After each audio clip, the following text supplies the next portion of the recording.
Good afternoon, everyone. We'll start this session now. So this is the session on pig farm assurance schemes and what the future holds. We have two speakers for you. We have Stuart Houston from Red Tractor and we have Kelly Grelier from RSPCA Assured, and they're both going to present to you on future challenges and opportunities for their assurance schemes and the impact on the supply chain. They'll have around 10 minutes each, and then there will be an opportunity for you guys to ask questions to the panel after that. So, Mr. Houston, would you like to start?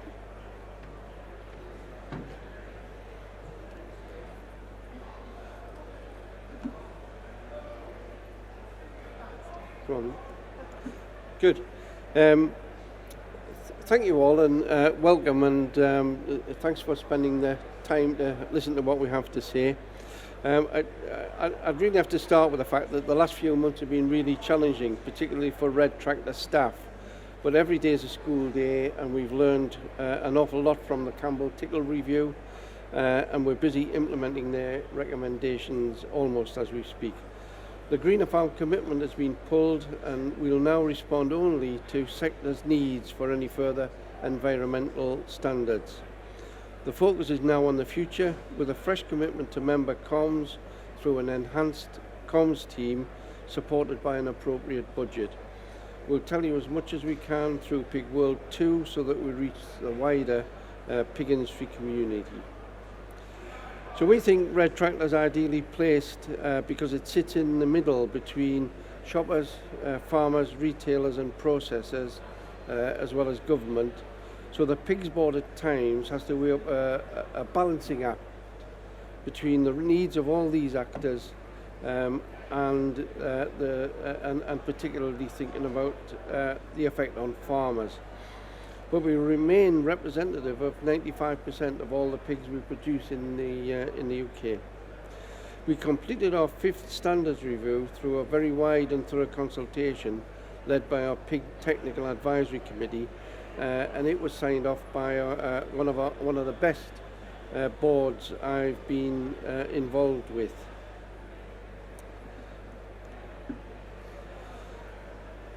So. If we take the disease control piece to start with, we've helped with the disease control through our disease charter, mainly focused on dysentery. It could include other diseases in the future if industry wanted it, and we'll see where we go with the PERS programme, which is being introduced through the pathway. There's no doubt that the environment in all its forms is much further up consumers' agenda and interest in recent years, almost replacing welfare as a top concern. We helped industry win the challenge over antibiotics by using the e-medicine book to our standards, and we want to do more of doing it for the industry and not to the industry. In terms of trade and competition, our competitors are continually moving standards, particularly influenced by changing EU regulation. These changes are worthy of consideration where they impact on our competitiveness. Our first job is to protect the home market, but we help with exports where we can. And for example, our recent support for NSF to help us achieve exports to California is a good example. I know that when I was involved in export work with BPPF, it was our independent auditing of standards that was an important lever in our negotiations. Divergent customer and market demands are increasing audit tension, and we're doing our best to smooth out and help farmers navigate these added complexities. We're already seeing this work in the dairy and fresh produce sectors, so we're on the case and moving towards something in the pig sector.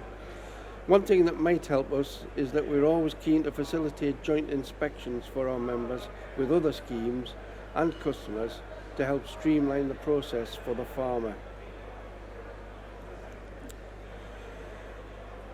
We're aware that producers are showing substantial interest in flexible farrowing, so we've been really pleased to support the work that NP has been doing looking at the practical implications of change with a view to agreeing with industry a standard that will not cause problems for early adopters. On labelling, and in particular the recent government consultation, it's one of the immediate challenges, and we're dealing with that by both a response to the consultation and a letter to the Secretary of State and Ministers. Country of origin clarity would be welcomed, but we cannot run with the concept of tiering, pitching indoor against outdoor production, when we should be looking at welfare outcomes. We are doing some work in this area through the Pigs Board. In terms of audit efficiency, top of our list is delivering more streamlined auditing with a focus on the pigs, not the paperwork, looking at earned recognition coupled with IT improvements.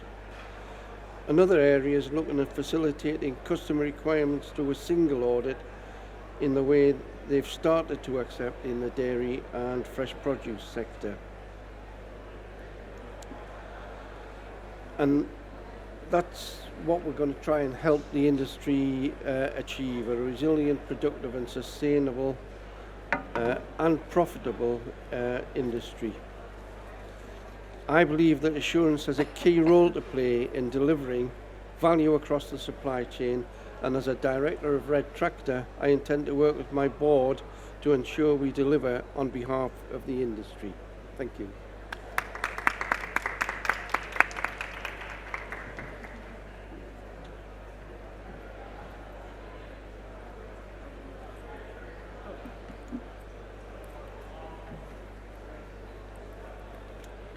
Good morning. Good afternoon, everybody. Thank you very much for being here. It's a privilege to take this opportunity to talk to you. I'm going to take a little bit of time looking at the sort of past of RSPCA Assured, what we've achieved, and then look at the future and where we're going.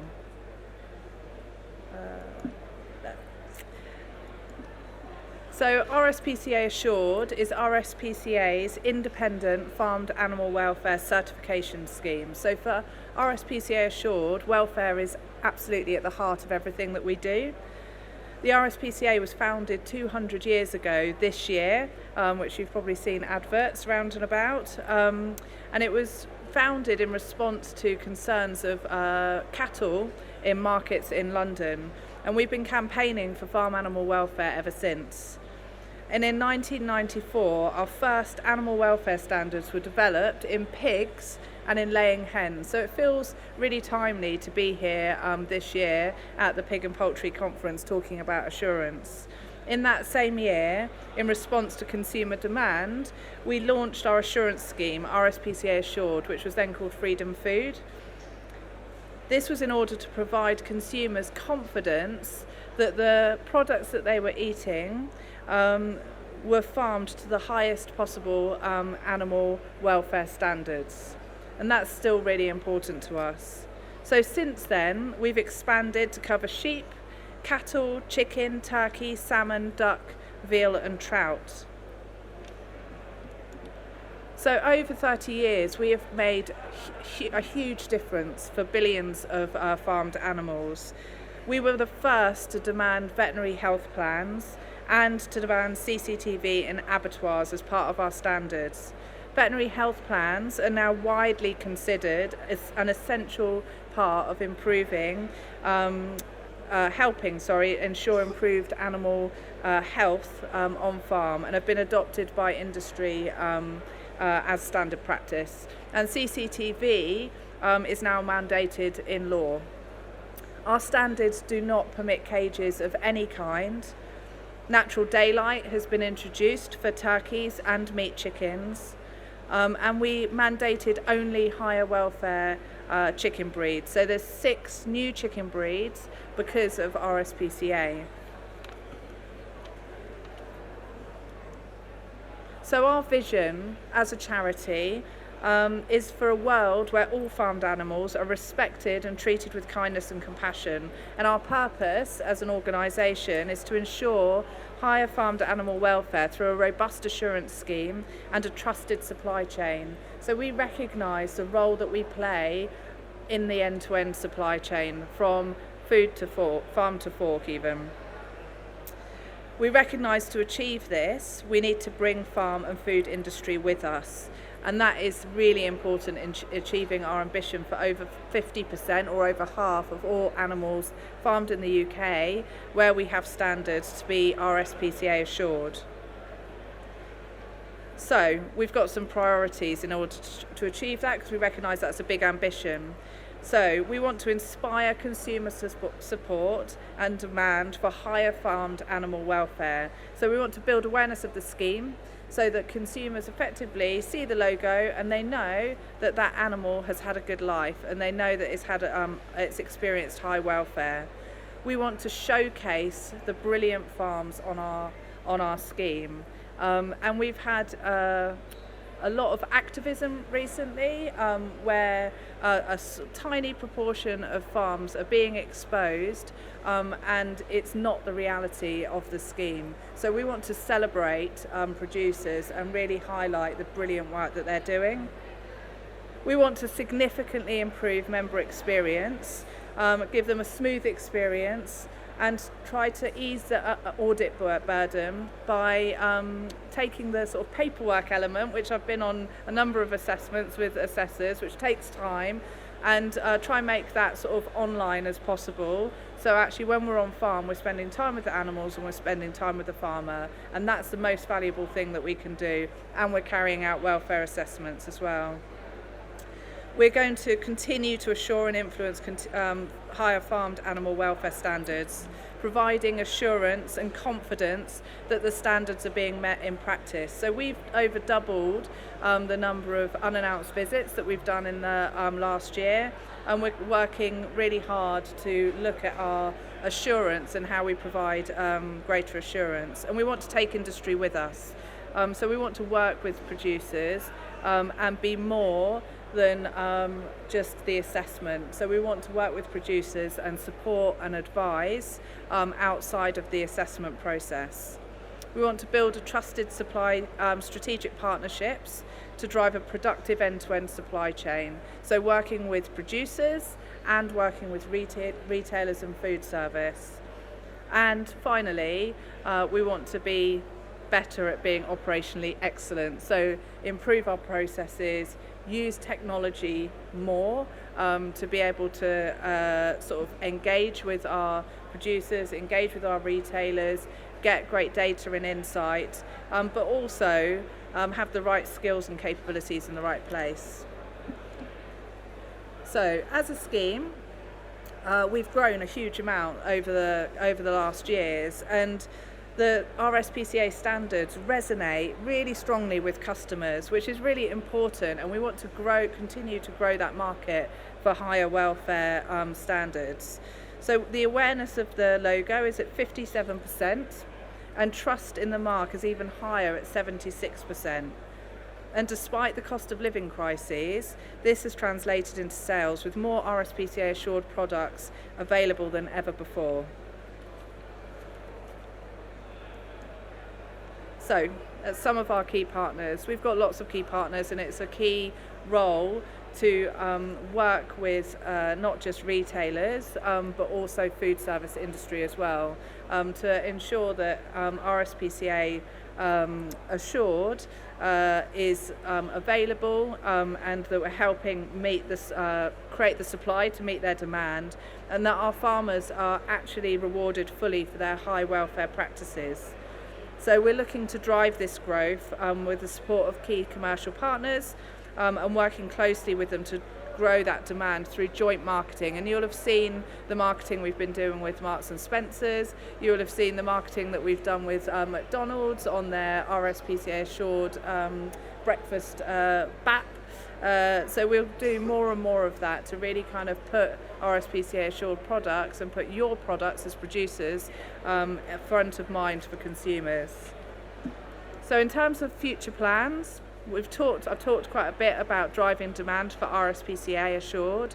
We're also driving better engagement with our members, and that is at every stage. So whether that is as you join the scheme, as you're in the assessment process, but also we've created a new team called Farm Engagement Team to support producers with support and advice outside of that assessment. So actually, if you're struggling, we can work with you and help you to meet the standards rather than just leaving it until you get to an assessment and having sort of non-conformances. We're also using technology to enhance welfare assessments. So we've been carrying out welfare assessments, which are so important to the scheme to understand the outcomes of the standards we're putting in practice, and we're going to make those much more widely available and supercharge that team and the technology that we're using to make that available. And that's me. Thank you.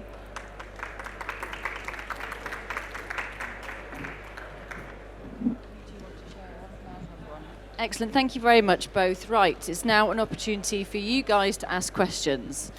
Is anyone going to start us off, or is it going to have to be me? All very quiet again. Right. Sorry, you two, but it's going to be me again then. Right. Oh, sorry. No. Thank you both. That was really interesting. Just on the brand recognition and labelling recognition that you mentioned, Kelly, I just wondered from a Red Tractor point of view, Stuart, how that is perceived and what the understanding is from a consumer point of view in terms of the Red Tractor logo, and how you think the method of production labelling, should that come in, how that is likely to influence that in whatever way that might be. Sorry, I didn't quite hear the first part. What is the consumer understanding and recognition of the Red Tractor logo? That's the first bit. If I had a really good memory, I'd be able to tell you the figures. I've got people here who would, but is it? Is that right? I thought it was better than that. I think it's about 47%. Is it? The consumer recognition of red. Unprompted, about 47%. Prompted, 75%. But it's not a competition. And in terms of the consultation and what the result might be, goodness knows what labelling and recognition would look like, and that's one of the main reasons why we're opposed to it going ahead in the form that it has, because we've done quite a lot of consumer research on it the first time round, and it just confuses customers more than it helps. Thank you. And just on that, I'd like to follow up. Obviously, Stuart's made Red Tractor's position quite clear on the fairer labelling consultation. I just wondered what RSPCA's position was, because obviously you have a different perspective. It's a different position. Absolutely. Yeah, so we support method of production labelling. We understand that more work needs to be done to understand how it will work in practice. And also, we recognise that RSPCA Assured will sit across multiple of those tiers, and it will be for us to help consumers understand that we might be in tier 3 for tier 3, the top tiers 3 and above, but actually it means that that's higher welfare, whether it's in a barn, whether it's free range, whether it's organic, it's still higher welfare. So we see it as our responsibility to support the consumers to understand. But overall, we think the method of production labelling will help increase animal welfare, because consumers will be more aware and they're more likely to choose the higher tiers. So I'm sure we disagree, but that's our position. Well, our position's quite clear. It's more about outcomes than system. And I'm sure if you asked a sow in the middle of February at -5 with the snow falling whether she'd like to be in an outside ark or in a shed, I think I know what the answer would be. Thank you both. Any more questions, please? No? Right, I shall ask one then. So we have the forthcoming Farm Assurance Review that's about to be launched, and that's going to look at all on-farm audits, including retailer audits and potential enforcement body audits as well. And I think what it will, and surprisingly discover, is the general consternation around the number of audits that producers are subjected to. So I guess my question is, how do you plan to try and alleviate that while still ensuring that you differentiate yourselves from the competition and proving value for money for your members as well? Stuart, do you want to go first? Well, following yesterday's presentation, we've actually had a meeting this morning to say, can we get together and thrash this out and see whether we can make a better job of it. We used to do it 10 years ago. Things have changed quite considerably on both sides, so watch this space. How very positive. Excellent. Good news. Right. Another question, please, if we can. We're all very quiet. Is it the second day and everyone's a little tired? Another question. Thank you.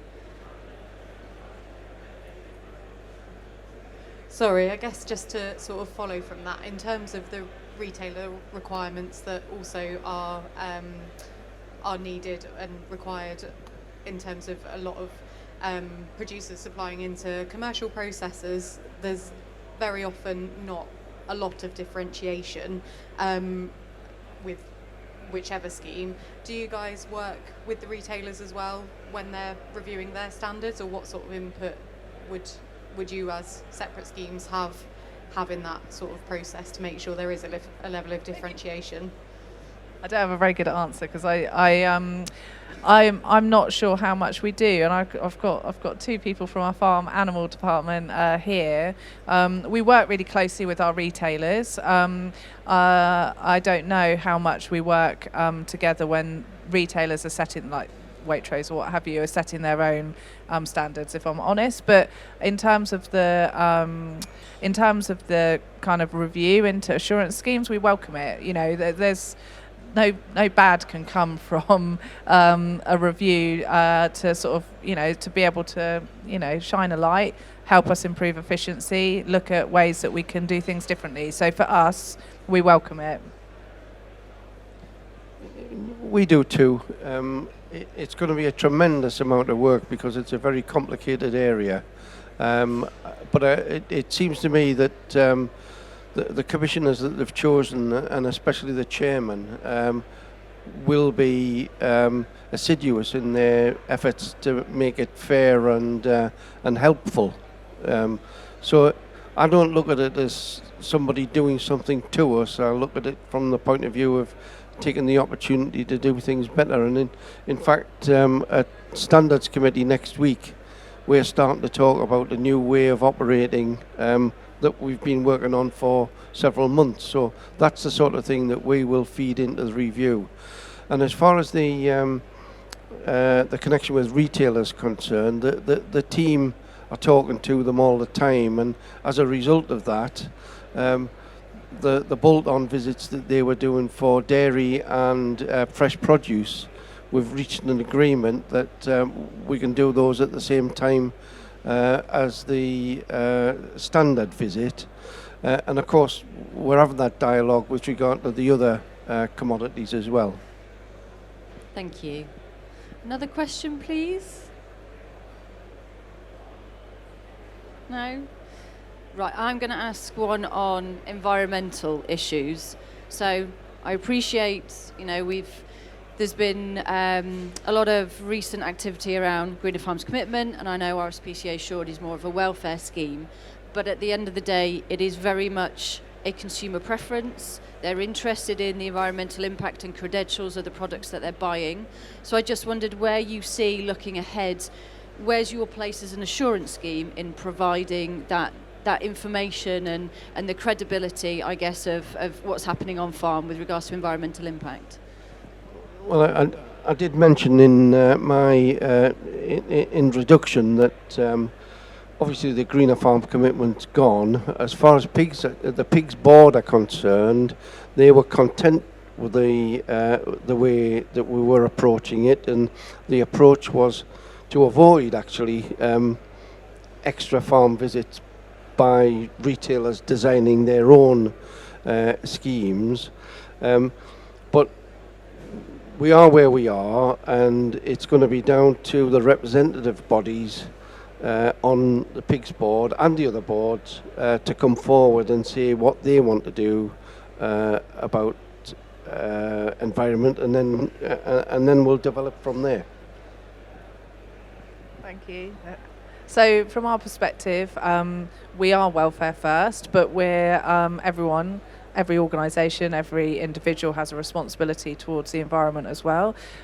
So we are sort of the biggest thing that we can do, which will have the largest impact as RSPCA and RSPCA Assured, is our joint campaign to eat less but eat better. So eat less from industrial farms, and for people to choose, when they do choose to eat meat, to eat from higher welfare farms, because that will reduce the overall industrial farmed meat, which I'm sure won't be popular to everybody, but that will make a big difference. The other thing that we're doing, which is more sort of local, is, and we have written this into our strategy, so the way that we're approaching it is to say that actually our sort of closer working relationship with our members, our sort of producers going forward, we want to work with them to understand what they are needing to meet, what they're putting in place, and then look at how we can achieve the higher welfare standards alongside that. So we work not in isolation but together to sort of problem solve around it and be able to meet both things. So that's our approach. Thank you both. Excellent. Any more questions, please? We've got 10 minutes. No? Right, I'll ask one final one then. So you've both talked about retailer engagement and member engagement, both integral and especially in the event of an expose or something, negative optics on farm, for example. So A, how can you better improve that supply chain engagement when something like that happens? And B, when that farm assurance is suspended, what's your role and responsibility in supporting that farm and ensuring that the animal welfare is maintained at that point as well? Shall I go first, since I got the mic? So, one, we don't take suspension lightly at all. So that is something we only do when we're genuinely concerned for the welfare of the animals at that producer's site, and that we need to sort of make an intervention and help them to get back to the standards. But what we do is have a conversation to understand the sort of impact. So, for example, if there's a sort of it would create worse animal welfare by suspending it without putting a plan in place with that producer, say it's an abattoir in particular, then we will have that conversation, and then in special circumstances we would kind of create a window to be able to kind of ensure that sort of lift it and then put it back in place to ensure there's the movement of the animals, but those animals wouldn't go out as RSPCA assured. So it's that's what we do. It's having conversation really and working out the best way to do it. We're not perfect, we know that, and we're trying to improve. We're pretty similar in that the welfare of the pigs is the first priority, Lizzie, and in recent circumstances, particularly where we've had an incursion, we look carefully at the footage to see that it is the farm, it is current, and that it hasn't been audited to make it look worse than perhaps it actually is. We've done things like bringing in others to mentor the farmer and make sure that some of the procedures that we feel need to be done are done, probably in the same way to you. But probably more importantly, we've been working quite hard to help farmers who are getting close to a non-conformance level that might trigger a difficulty for them, and that seems to be working and helping. I think that pretty much covers it. Have I missed anything? There was that. There was also kind of better engagement with the supply chain in the event as well. Yeah, and I think Kelly, that's an area where when we've got joint responsibility for a farm, we could work together a bit better. And I think in the upcoming meeting that we've got, that's something we could do with covering off as well. because if everybody's singing from the same hymn sheet, it can't do anything else but help the situation. Excellent.